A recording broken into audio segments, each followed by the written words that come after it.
So this time I'm going to be showing you movements that we will be doing tomorrow for our live streaming at 7:15 a.m. It's all going to be body weight exercises again, but it's different movements again this time.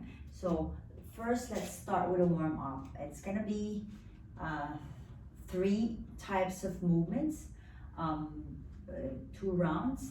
This time it's not time bound, it's repetition bound. Okay, so number 1, it's inchworm. So inchworm is where you're standing straight position.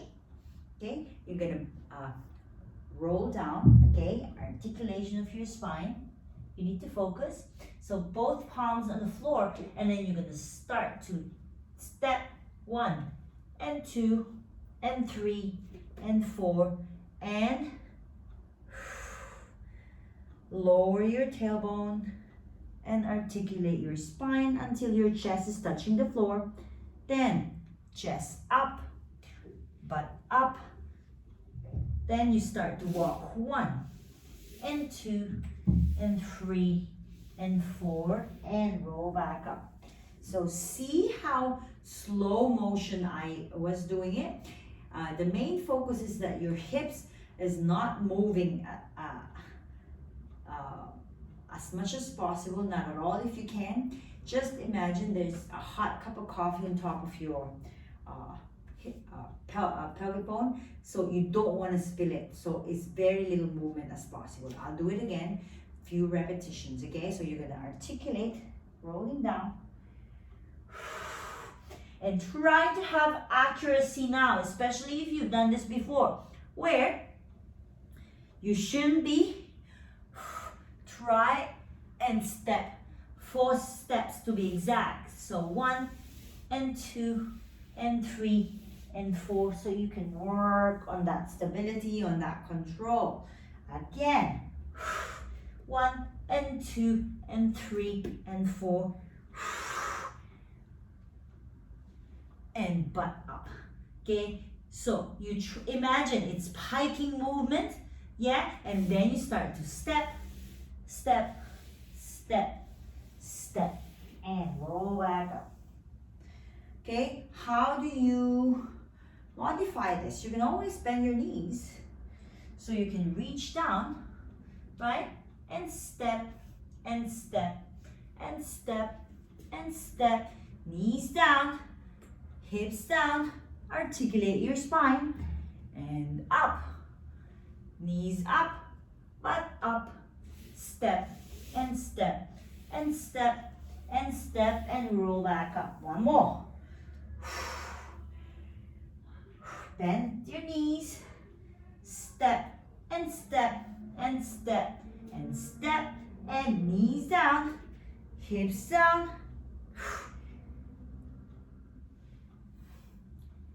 and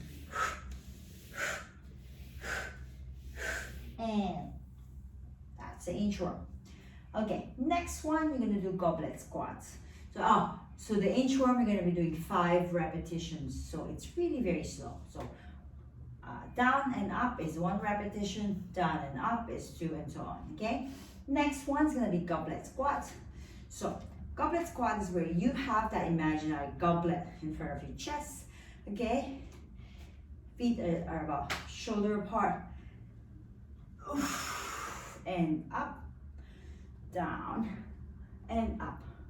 Now, because this is just the warm-up, I want you to take your time in the bottom, really warm up your hips, okay? You can even do few rotations, and back up. Do 10 repetitions of this, and carry on to the next one, which is book opening. Now, what we're trying to achieve with book opening is getting your spine on rotation, okay? So you're gonna be on the floor. Now I know some people who love positions on the floor, okay? So you can put a small roll towel to support your head if you feel it's just too low. But if not, you can just have it like just rest it on the floor. Now have your hand extended, okay? The left hand facing towards the ceiling, and the right hand will be, the palm should be in perfect like alignment like this, okay? The reason being is you want to make sure that your shoulders are actually in straight vertical line, right? So if your palms are not, the fingers are not in alignment, that means you're slightly tilted, yeah? So it's the same with the knee, the same with your feet, right? Now imagine like you're resting against an imaginary wall, okay? Your hips is nice and steady. So if there was a wall, it's nice and steady. Your heels are also against the wall. The back of your the upper back and the back of your head is nice and steady against the floor, okay? So okay, also there should be a bit of a gap on your side, you know, like there's this little cave sort of shape, like ants can pass through.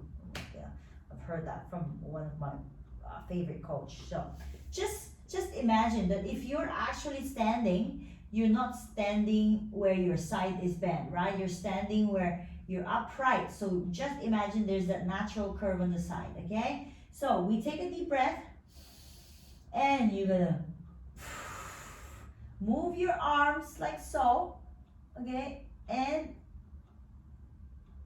you're gonna reach it out as far as your shoulders, your hips can let you, okay? Now, what your focus is, let's see that there's no shifting of your hips, okay? How do you know? That's why you need to get that alignment of your knees, right? If one is moving, that means you're shifting your hips, okay? There's also another way.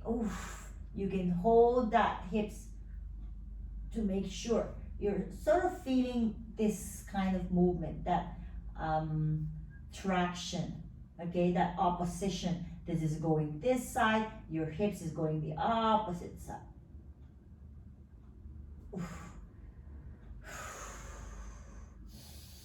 Again.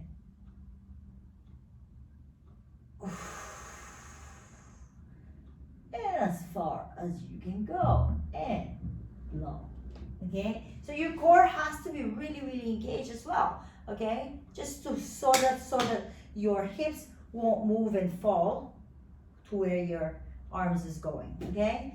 And then you do 15 repetitions on one side and then 15 repetitions on the other side. That will be your warm-up, and you do it for 2 rounds, okay? Thank you. I will do the video samples of the main work.